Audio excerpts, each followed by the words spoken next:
Bueno, hermanos, sean todos bienvenidos una vez más a esta reunión de oración del día lunes, perdón. Estamos un poco perdidos con los días, al parecer. Y antes de comenzar a profundizar en estos temas, que hoy día vamos a hablar sobre Moisés y sobre Ana, vamos a comenzar con una oración. Así que inclinemos el rostro para orar, hermano.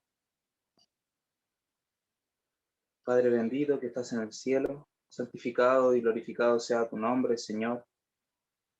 Padre, en el nombre de Jesús, invocamos tu presencia en nuestros corazones, en nuestras mentes, Señor, en nuestros hogares. Que tus santos ángeles nos rodeen, Señor, y puedan eliminar cualquier distracción que esté en este momento tratando de acechar nuestras moradas, nuestras mentes, Señor. Y que podamos comprender y prestar atención al 100% de lo que tú nos quieres instruir a través de la lectura de este bonito libro.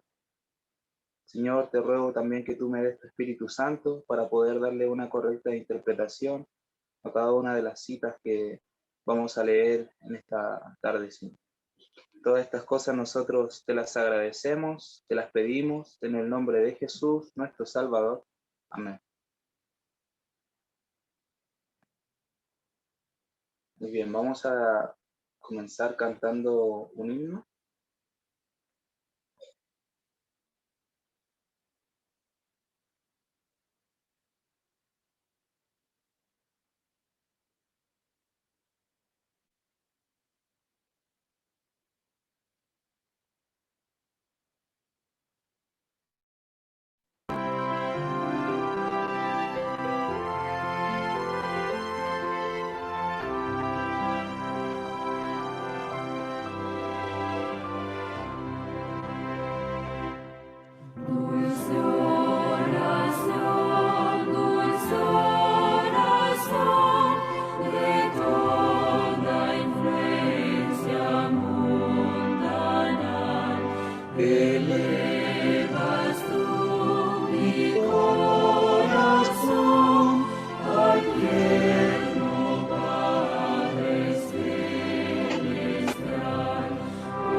Muy bien, ahora sí, había quedado un poco de cabeza ahí el Power, pero muy bien. Continuamos con el capítulo 13 que dejamos la lectura del lunes pasado, que estuvimos hablando sobre Enoc, Abraham y Jacob. Y hoy día nos toca Moisés y Ana. Y para comenzar vamos a hacerlo leyendo un texto bíblico que se encuentra en Éxodo 33, desde el versículo 17 al 23. Y dice así: Y Jehová dijo a Moisés: También haré esto que has dicho, por cuanto has hallado gracia en mis ojos, y te he conocido por tu nombre. Él entonces dijo: Te ruego que me muestres tu gloria. Y él respondió: Yo haré pasar todo mi bien delante de tu rostro, y proclamaré el nombre de Jehová delante de ti.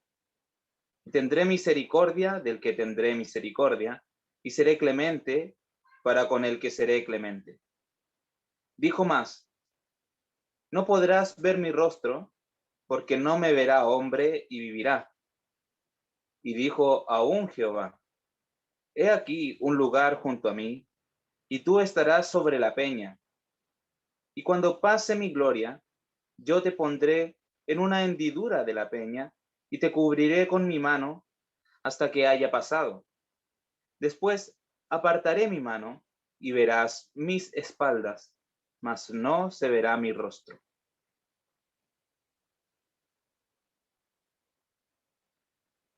Muy bien.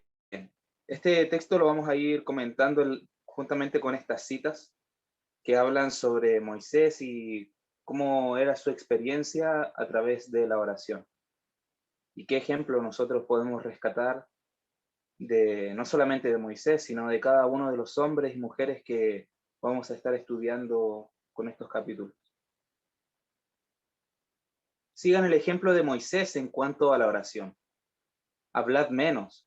Se pierde mucho tiempo precioso en conversación que no produce luz. Únanse los hermanos en ayuno y oración por la sabiduría que Dios ha prometido dar libremente. Generalmente se producen controversias o distintos temas que empiezan a causar cierta separación entre nosotros como hermanos. Y Dios no quiere eso, Dios quiere que nosotros estemos unidos. Por lo tanto, si nosotros estuviésemos como Moisés en una constante oración, unidos también en ayuno, ponernos de acuerdo con algunos hermanos que tengamos más afinidad para poder ayunar y orar sobre ciertos temas, incluso como dice aquí, por la sabiduría, Dios nos va a escuchar y nos va a responder y nos va a ir uniendo poco a poco en el mismo espíritu y en la misma verdad. Dad a conocer a Dios vuestras dificultades. Decidle como Moisés: No puedo conducir a este pueblo a menos que tu presencia vaya conmigo. Luego, pedid aún más. Orad con Moisés: Ruégote que me muestres tu gloria. Éxodo 33, 18. ¿Qué es esta gloria? El carácter de Dios. Así lo proclamó el Señor a Moisés. Avanzar como Moisés. Orar al Señor y decirle que no podemos conducir ni siquiera nuestra vida a menos que su presencia vaya con nosotros.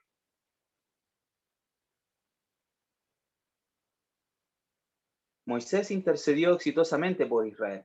El pacto de Dios con su pueblo había sido anulado, y él declaró a Moisés: Ahora pues déjame que se encienda mi furor en ellos y los consuma, y a ti yo te pondré sobre gran gente. Aquí estamos hablando acerca del momento en el cual el pueblo de Israel hizo el becerro. Recuerden que esto creo que lo estudiamos el día viernes, si no me equivoco, cuando el pueblo de Israel se rebela en contra de Dios y levantan un becerro de oro para adorarlo. Y ahí en ese momento Dios le da esta declaración a Moisés: Déjame que se encienda mi furor en ellos y los consumo. Y a ti yo te pondré sobre gran gente.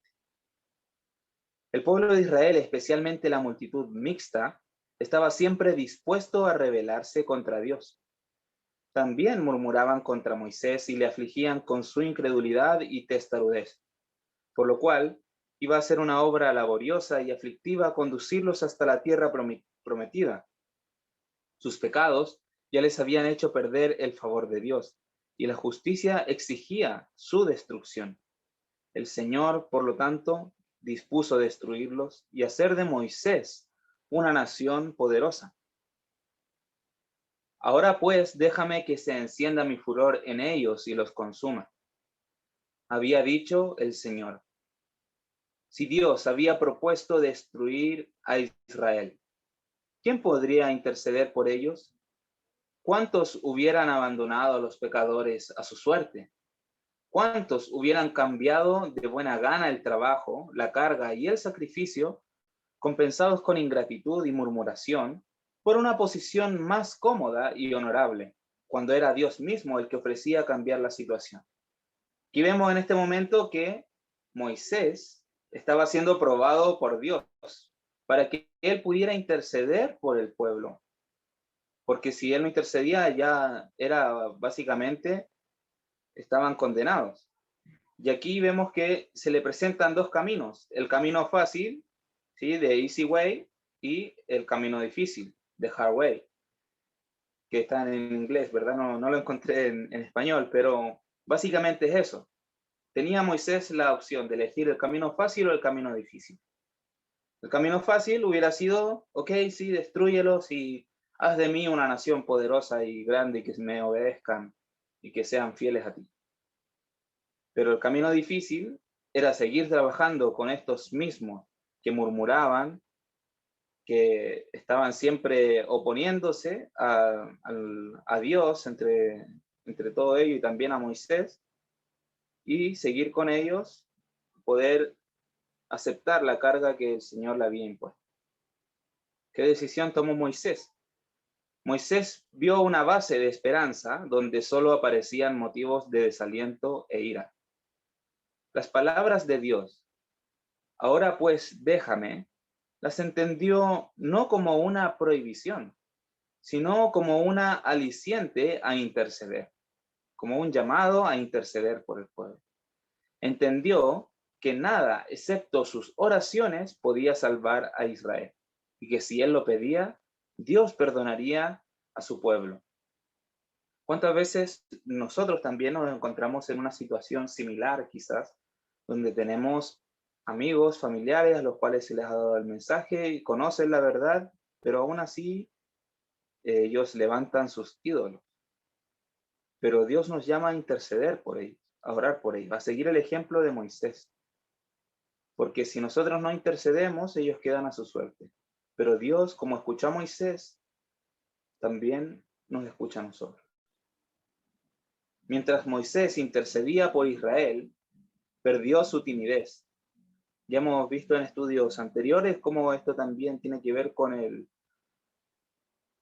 orar, con una santa osadía, ¿sí? Así como reclamándole derechos a Dios osadamente, aún sin merecerlos, pero lo hacemos confiando en los méritos de Jesús y nos son dados.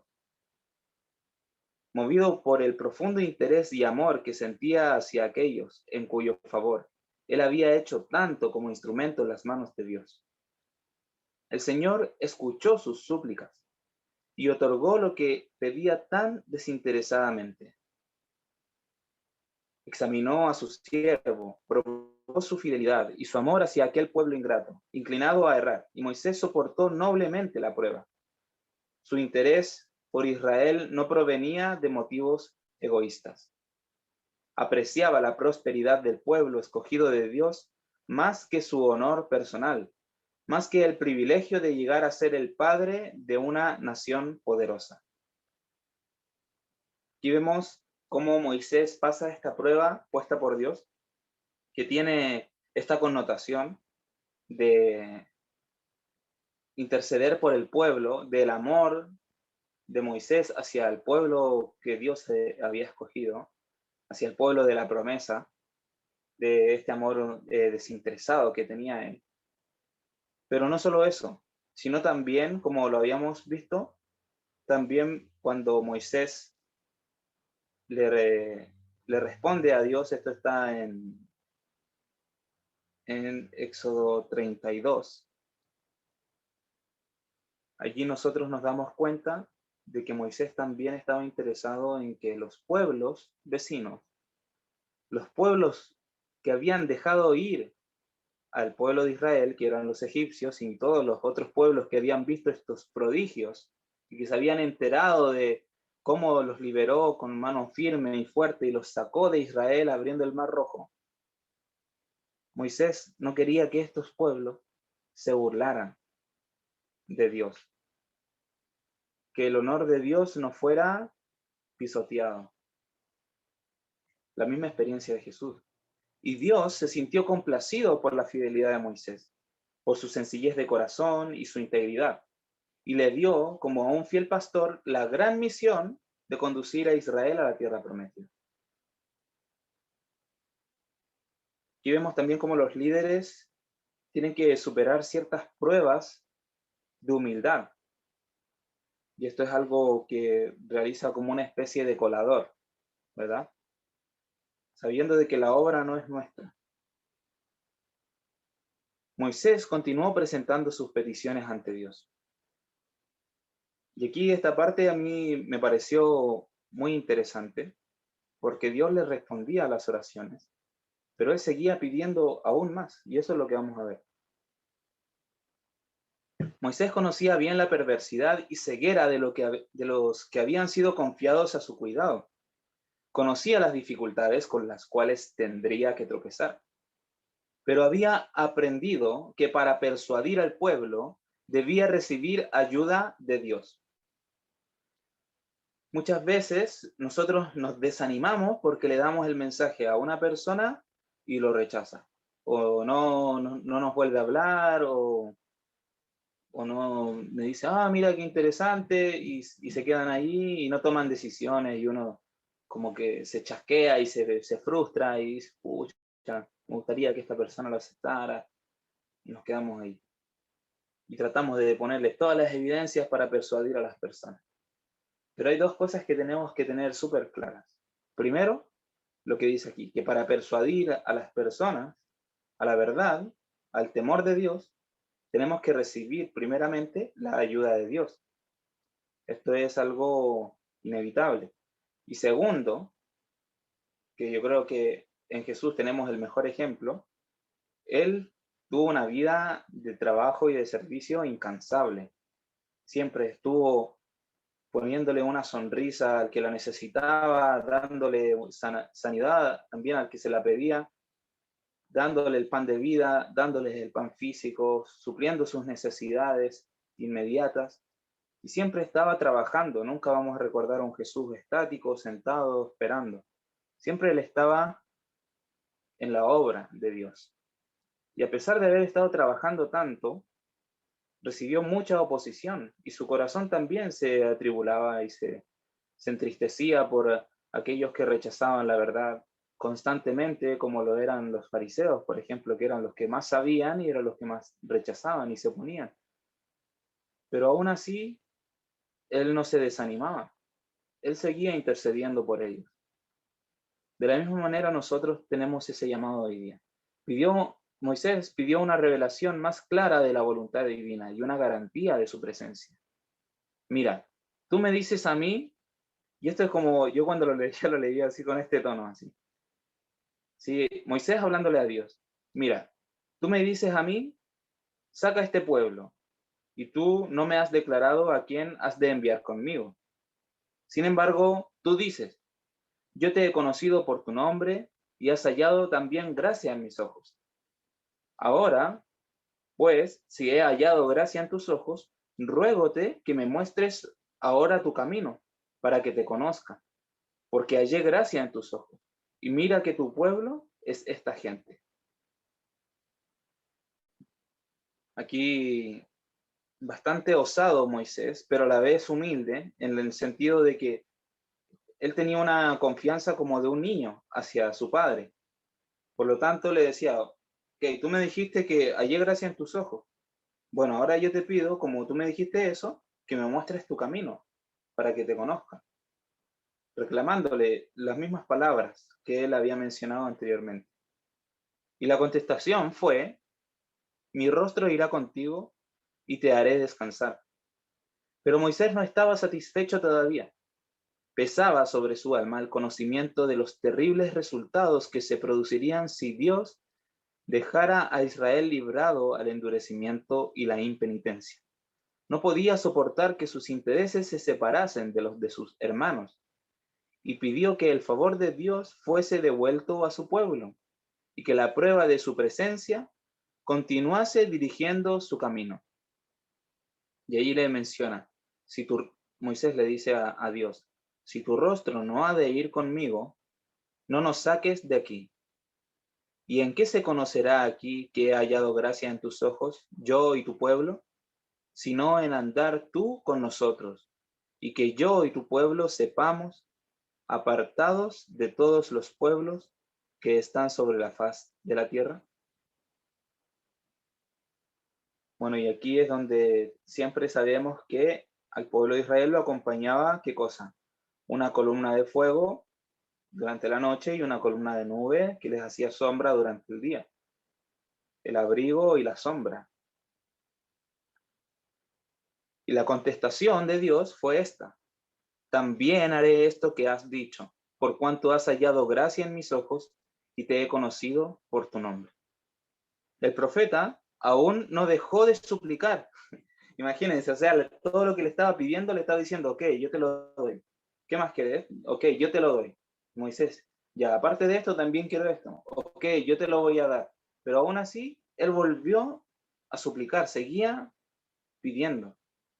Y nosotros a veces, cuando Dios nos da algo, nos sentimos como que ya me dio esto, ¿cómo le voy a volver a pedir? Pero si Dios no se cansa de darnos, Él está allí, las bendiciones están ahí prestas para nosotros. Somos nosotros los que nos falta la fe de pedirle. Tenemos que pedirle, Dios quiere que pidamos. Él dice: pedid y se os dará. El profeta aún no dejó de suplicar. Todas sus oraciones habían sido oídas, pero tenía fervientes deseos de obtener aún mayores pruebas del amor de Dios. Entonces hizo una petición que ningún ser humano había hecho antes: ruégote que me muestres tu gloria.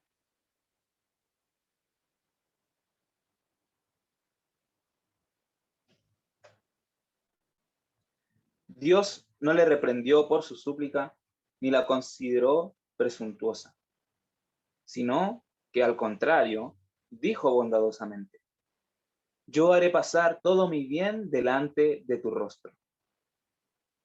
Ningún hombre puede en su naturaleza mortal contemplar descubierta la gloria de Dios y vivir. Pero a Moisés se le aseguró que presenciaría toda la gloria divina que pudiera soportar. Nuevamente se le ordenó subir a la cima del monte.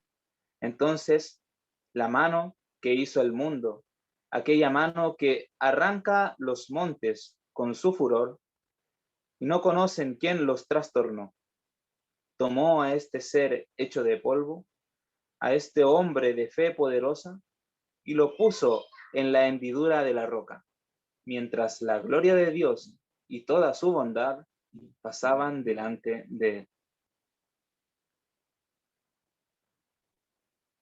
Esta experiencia y sobre todo la promesa de que la divina presencia le ayudaría fueron para Moisés una garantía de éxito para la obra que tenía delante. Y la consideró como de mucho más valor que toda la sabiduría de Egipto o que todas sus proezas como estadista o jefe militar. No hay poder terrenal, ni habilidad, ni ilustración que pueda sustituir la presencia permanente de Dios. Y aquí Moisés quedó conforme. Y eso también es algo que muestra la misericordia de Dios hacia nosotros. Que nosotros le pedimos a Dios, pero quizás con lo que nosotros le estamos pidiendo, a lo mejor no sentimos o no nos sentimos completos, sabiendo que ya Dios me lo dio y Él me dio la confirmación de que me dio lo que yo le pedí. Pero aún así siento que necesito más y el Señor te lo puede dar, pero tienes que pedirle. Tienes que estar dispuesto también a vivir en la presencia de Dios, a estar delante de la presencia de Dios. Y eso requiere también que nosotros renunciemos a todo aquello que nos aleja de Dios. Tenemos que también hacer nuestra parte. Cuando estaba bajo estrés, la oración de Moisés se volvió casi una queja, como una queja, como un reclamo. Vamos a ver. El corazón de Moisés desfalleció. Había suplicado que Israel no fuese destruido, aun cuando esa destrucción habría permitido que su propia posteridad se convirtiese en una gran nación, como lo habíamos mencionado antes, ¿verdad? De Moisés, Dios hubiera levantado una gran nación de todas maneras. Pero Moisés quería seguir con el pueblo que estaba, porque él sabía que ese era el pueblo de Dios. En su amor por los hijos de Israel, había pedido que su propio nombre fuese borrado del libro de la vida antes de que se los dejara perecer. Lo había arriesgado todo por ellos, y esta era su respuesta. Por eso que Moisés es uno de los símbolos de Cristo, que representan a Cristo en su ministerio. Cristo también lo arriesgó todo por nosotros. Él dejó toda la pompa y la gloria que tenía en el cielo para venir a morir por nosotros, a vivir y a morir por nosotros, porque no solamente fue la muerte, sino también la vida, una vida de intensa comunión con el Padre, de intensa oración y de intensa angustia por muchos momentos también en los cuales Él llegaba a ser tentado, porque Él fue tentado, mucho más de lo que nosotros podemos ser tentados, pero no pecó. Y puso todo eso en juego por nosotros. A Moisés le achacaban todas las tribulaciones que pasaban, aún los sufrimientos imaginarios, y sus murmuraciones inicuas hacían doblemente pesada la carga de cuidado y responsabilidad bajo la cual vacilaba. En su angustia llegó a sentirse tentado a desconfiar de Dios. Su oración fue casi una queja. ¿Por qué has hecho mal a tu siervo? ¿Y por qué no he hallado gracia en tus ojos, que has puesto la carga de todo este pueblo sobre mí? ¿De dónde tengo yo carne para dar a todo este pueblo? Porque lloran a mí diciendo, danos carne que comamos. No puedo yo solo soportar a todo este pueblo que me es pesado en demasía. Y en esa angustia y en ese estrés que él sentía que era demasiado, le pidió a Dios que le liberara de esas cargas. ¿Qué es lo que dijo Jesús? Venid a mí, todos los que estáis cansados y cargados, y yo los haré descansar. El Señor oyó su oración y le ordenó convocar a 70 hombres de entre los ancianos de Israel, hombres no solo entrados en años, sino que poseyeran dignidad, sano juicio y experiencia. Y tráelos, dijo, a la puerta del tabernáculo del testimonio, y esperen allí contigo, y yo descenderé y hablaré allí contigo, y tomaré del espíritu que está en ti, y pondré en ellos, y llevarán contigo la carga del pueblo, y no la llevarás tú solo. ¿Cuál era el espíritu que tenía Moisés? El Espíritu Santo. Al igual como Elías tenía el Espíritu Santo, ¿y qué le dijo Eliseo? Quiero una doble porción de tu espíritu.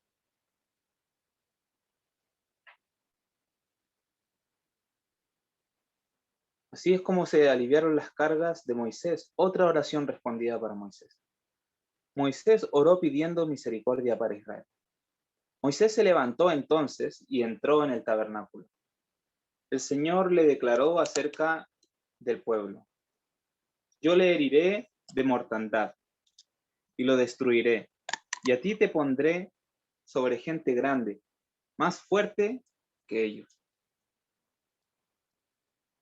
Nuevamente, la misma prueba que se le había presentado ya una vez, volvió a estar sobre la mesa.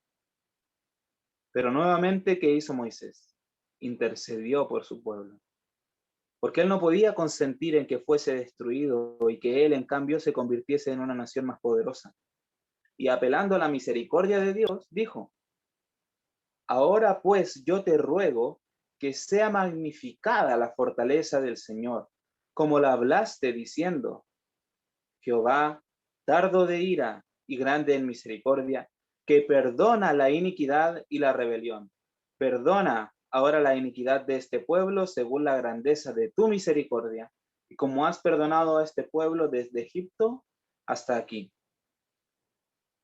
Nuevamente, Moisés trae a la memoria de Dios, no es que se le hayan olvidado las promesas a Dios. Dios no se le olvida las promesas que nos hace, pero Él nos invita a que nosotros también las reclamemos. Y esto es un ejemplo de ello.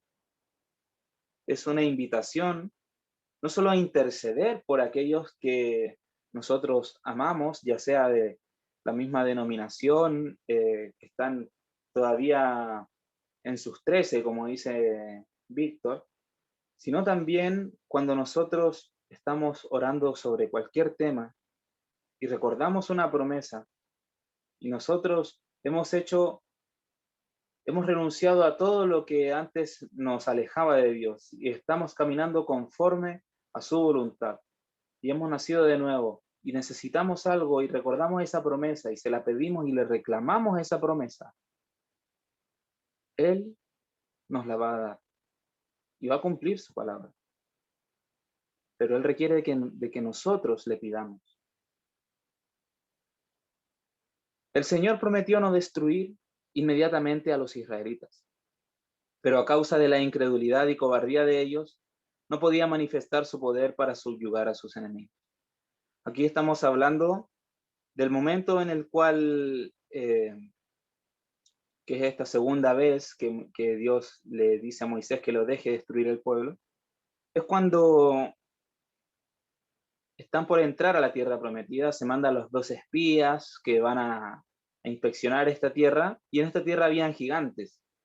Y entre estos 12 espías que fueron a investigar estaban Josué y también estaba Caleb. Y estos dos estaban en una situación bastante complicada, pero aún así ellos confiaron en Dios, confiaron en el Señor y siguieron avanzando mediante esa fe y le dijeron al pueblo que ellos podían vencer a estos gigantes que estaban en estas tierras. Pero el resto desconfió y empezaron a poner pretextos, no confiaron en Dios, y así fue cuando, bueno, justamente Dios ya no los quiere ingresar en la tierra prometida por su cobardía y los manda de vuelta al desierto. Por consiguiente, en su misericordia, les ordenó que como única conducta segura regresaran al Mar Rojo. Las oraciones de Moisés salvaron a los israelitas del castigo divino. Mientras el pueblo miraba a aquel anciano que tan pronto les sería quitado, recordó con nuevo y profundo aprecio su ternura paternal, sus sabios consejos y sus labores incansables.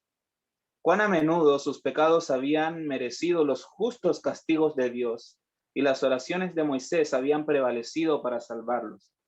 La tristeza que sentían era intensificada por el remordimiento.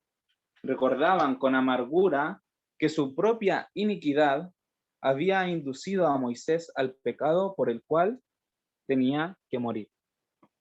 Bueno, recordemos a Moisés también en el momento en el cual él tiene que darles agua a los israelitas, que ya por segunda vez va a la misma peña, la peña de Oreb, donde él tenía que hablarle a la roca, porque ya la había golpeado una vez, y la segunda vez él tenía que hablarle y pedirle agua, Pero él desobedeció la voz de Dios y por el enojo contra los israelitas golpeó la roca. Igual salió agua, pero desobedeció a Dios en ese momento.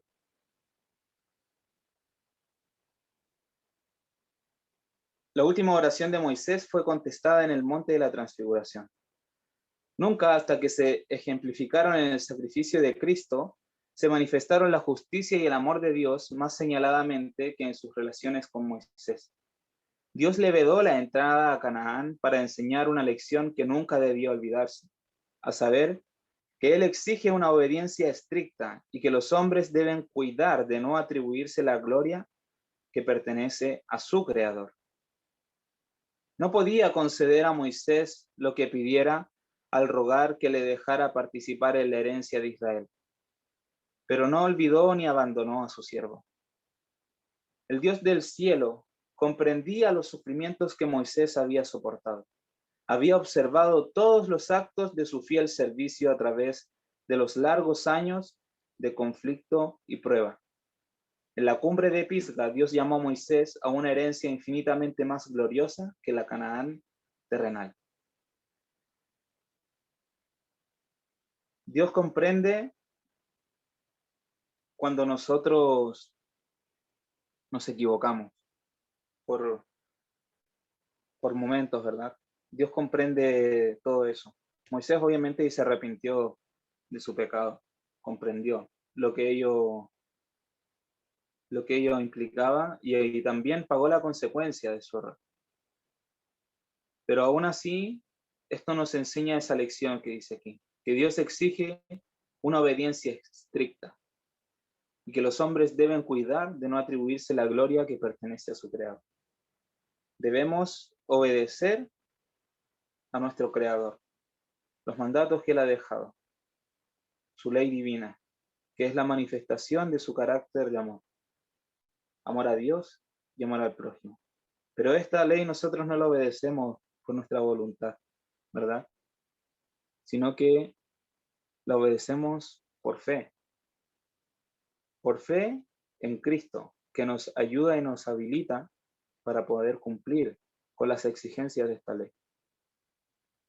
En el monte de la transfiguración, Moisés estuvo presente con Elías, quien había sido trasladado. Elías fue trasladado en un carruaje de fuego, ¿verdad? Fueron enviados como portadores de la luz y la gloria del Padre para su Hijo. Y así se cumplió por fin la oración que elevara a Moisés tantos siglos antes. Estaba en el buen monte, dentro de la heredad de su pueblo, testificando en favor de aquel en quien se concentraban todas las promesas de Israel. Tal es la última escena revelada al ojo mortal con referencia a la historia de aquel hombre tan altamente honrado por el cielo. Bueno, eso por un lado en la parte de Moisés. Muy importante para nuestros líderes, pero obviamente también para cada uno de nosotros. Aprender del ejemplo de la humildad de Moisés, de la constante oración que él tenía y que cada aflicción él oraba a Dios. No se cansaba de pedir a Dios y Dios no se cansaba de darle lo que necesitara. Esto es un ejemplo también para nosotros y una amonestación a orar constantemente y pedirle todo lo que necesitemos y Él nos lo va a dar. Y ahora pasamos al ejemplo de Ana. Ana, en su ejemplo también como madre, como muchas de ustedes pueden serlo. El ejemplo de Ana brinda ánimo a toda madre. De Silo, Ana regresó quedamente a su hogar en Ramata, dejando al niño Samuel para que, bajo la instrucción del sumo sacerdote, se le educase en el servicio de la casa de Dios. Desde que el niño diera sus primeras muestras de inteligencia, la madre le había enseñado a amar y reverenciar a Dios y a considerarse a sí mismo como del Señor. Vemos que ya desde que el niño empieza a tener uso de razón, del razonamiento y de la inteligencia, Bueno, no creo que tanto del razonamiento, sino yo creo que ya desde sus primeras palabras, de sus primeros pasos, desde siempre, le empezó a enseñar a amar y reverenciar a Dios y a considerarse como del Señor. Por medio de todos los objetos familiares que le rodeaban, ella había tratado de dirigir sus pensamientos hacia el Creador. ¿Cuáles eran estos objetos familiares? La naturaleza que tenían a su alrededor, los cerros, los montes, los valles, los ríos, las aves, los animales, las plantas, las flores, el cielo, la noche, la luna, las estrellas, el sol. La primera carta de amor que el Señor escribió para nosotros. Cuando se separó de su hijo, no cesó la solicitud de la madre fiel por el niño. Era el tema de las oraciones diarias de ella. Constantemente estaba orando Ana por su hijo. Todos los años le hacía con sus propias manos un manto para su servicio. Y cuando subía a Silo a adorar con su marido, entregaba al niño este recordatorio de amor. Y mientras la madre tejía cada una de las fibras de la pequeña prenda, rogaba a Dios que su hijo fuese puro, noble y leal. No pedía para él grandeza terrenal, sino que solicitaba fervorosamente que pudiese alcanzar la grandeza que el cielo aprecia, que honrara a Dios y beneficiara a sus conciudadanos. Pureza, nobleza y lealtad.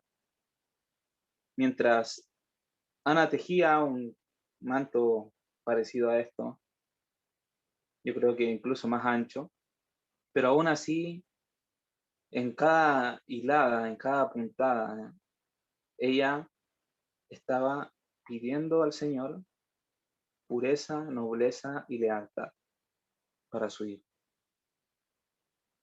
No pedía, por favor, que no le falte la comida, que no le falte la ropa, que no...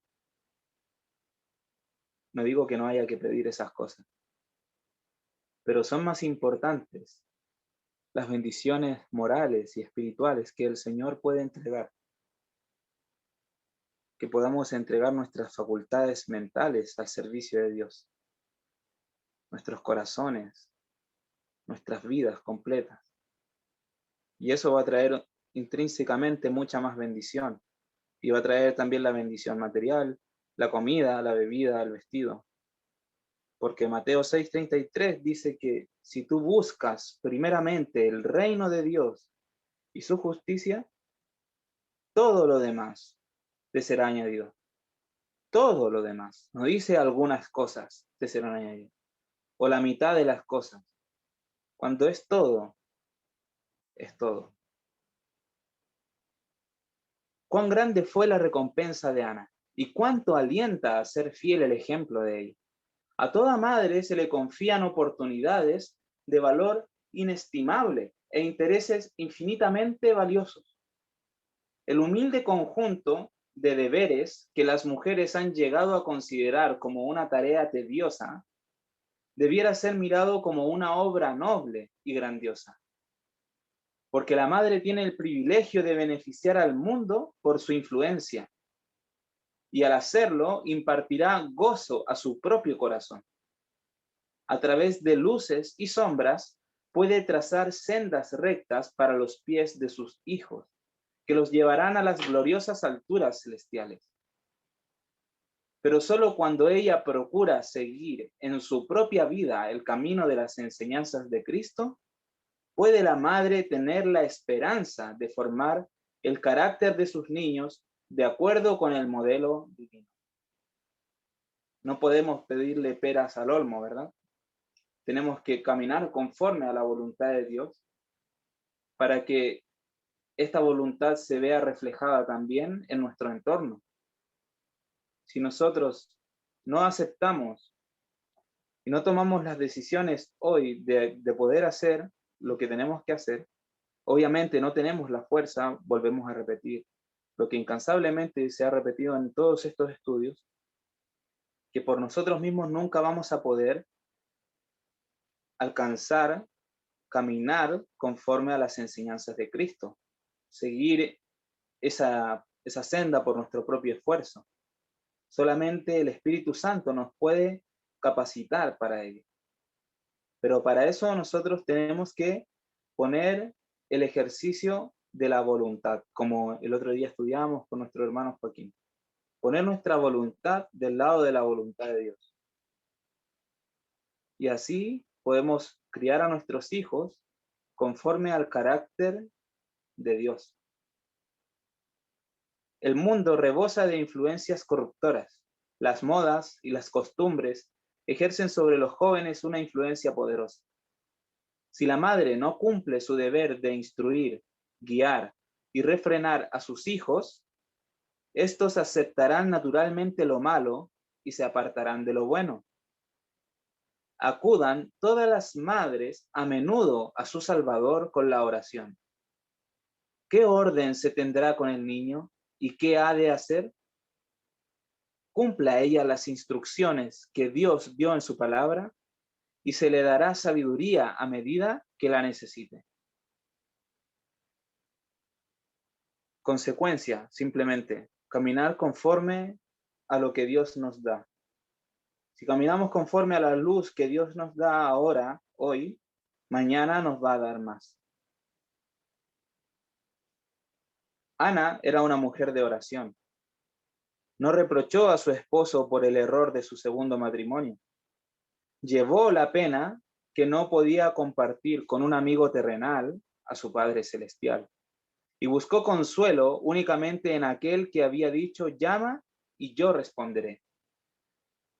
Muchas veces nosotros mismos compartimos nuestras aflicciones, nuestras penas, nuestras tristezas con un amigo, con alguien que le tenemos confianza y le decimos, hoy me pasó esto y después me pasó esto otro y me siento mal y estoy aquí.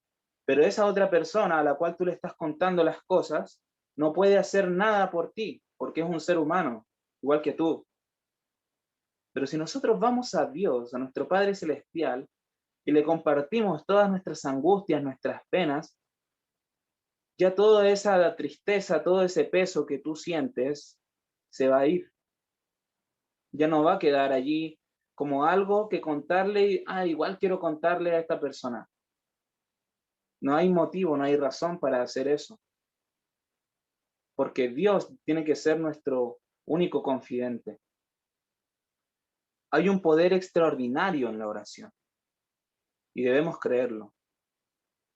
Nuestro gran adversario constantemente busca apartar al alma atribulada de Dios. Satanás siempre va a querer apartarnos de Dios a través de las tribulaciones. Y una apelación al cielo de parte del santo más humilde le causa más pavor a Satanás que los decretos de los gobiernos o los mandatos de los reyes. Imagínense, una oración sincera y humilde, de corazón, le infunde mucho más miedo a Satanás que cualquier ley que pueda salir que favorezca al pueblo de Dios. La oración de Ana no fue escuchada por oídos humanos, pero llegó al oído del Dios de los ejércitos. Fervientemente le rogó a Dios que le quitara su afrenta y le otorgara el don más apreciado por las mujeres de su edad, la bendición de la maternidad. Mientras luchaba en oración, su voz no se escuchaba, pero sus labios se movían y su rostro evidenciaba una profunda emoción. Y ahora le esperaba una prueba mayor a la humilde suplicante. Cuando la mirada del sumo sacerdote Elí se posó sobre ella, decidió que estaba ebria. Las orgías de los banqueteos casi habían suplantado a la verdadera piedad en el pueblo de Israel. Aún entre las mujeres había frecuentes ejemplos de intemperancia y por esto Elí resolvió recurrir a lo que consideraba un reproche merecido y le dijo, ¿hasta cuándo estarás ebria? Digiere tu vino. Y no solo eso, sino que también los propios hijos de Elí, que también eran sacerdotes en el templo, también eran conocidos por ser bebedores de vino. Ana había estado en comunión con Dios. Creía que su oración había sido escuchada y la paz de Cristo llenaba su corazón. Poseía una naturaleza gentil y sensible, pero no se rindió a la pena ni a la indignación ante la injusta acusación de hallarse ebria en la casa de Dios. Con la reverencia debida al ungido del Señor, calmadamente repelió la acusación y declaró la causa de su emoción. No, Señor mío, yo soy una mujer atribulada de espíritu. No he bebido vino ni sidra, sino que he derramado mi alma delante de Jehová. No tengas a tu sierva por una mujer impía, porque la magnitud de mis congojas y de mi aflicción he hablado hasta ahora. Convencido de que su regaño había sido injusto, Elí respondió: Ve en paz, y el Dios de Israel te otorgue la petición que le has hecho. En su oración, Ana había hecho un voto que, si su pedido le era concedido, dedicaría a su hijo al servicio de Dios. Ella dio a conocer este voto a su esposo, y él lo confirmó con un acto solemne de adoración antes de dejar Silo. Y vemos también el amor que sentían Ana y su esposo entre sí, entre ellos. Esa aprobación de él hacia el pedido y la promesa que ella le había hecho a Dios, y el respeto por aquello también. La oración de Ana fue contestada, y ella recibió el don por el cual había rogado tan fervientemente. Cuando consideró la respuesta divina a su pedido, llamó a su hijo Samuel, que significa demandado de Dios.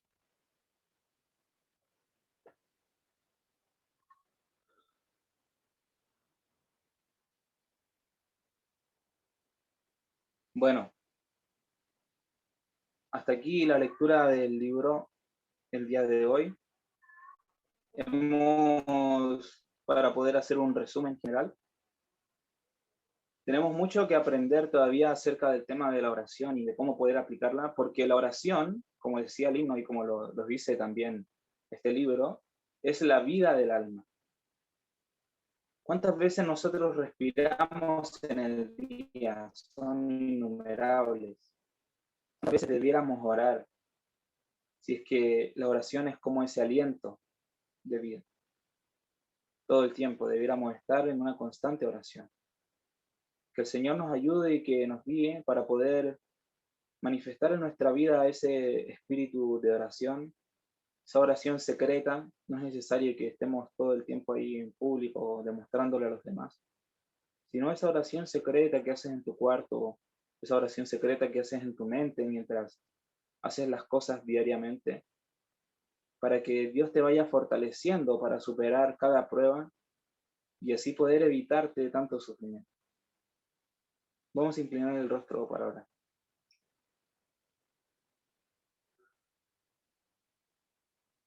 Padre bendito que estás en el cielo, santificado sea tu gran nombre, Señor. Padre, en esta hora, delante de tu presencia, estamos en la sala de audiencias del cielo, Señor, invocando que tú puedas habitar en nuestro corazón constantemente a través de tu Espíritu Santo. Señor, te rogamos que tú puedas darnos la humildad que necesitamos para comprender nuestra necesidad de ti constante. Que tú puedas darnos el espíritu de oración que tuvieron estos grandes hombres y mujeres que por lo demás fueron muy humildes y guiados por ti, Señor. Por favor, guíanos a través de esta vida tormentosa y danos la paz que necesitan nuestras almas. Señor, sabemos que se vienen tiempos muy complicados y muy difíciles en la historia de la humanidad. Necesitamos estar con nuestras lámparas llenas de aceite. Ayúdanos a mantenernos pendientes y expectantes, Señor, acerca de las cosas que se vienen. y a cuidar nuestra salvación con temor y temblor, a interceder por aquellos que aún están en tinieblas, Señor, y aquellos que murmuran contra Dios. Danos el espíritu que tuvo Moisés, el espíritu que tuvo Ana. Gracias te damos, Señor, porque nos instruyes de esta manera tan explícita y te rogamos que tú puedas seguir guiándonos durante el resto de este día. Todo esto nosotros te lo agradecemos y te lo rogamos, juntamente con el perdón de nuestros pecados, en el nombre de Jesús, nuestro único y gran Salvador. Amén.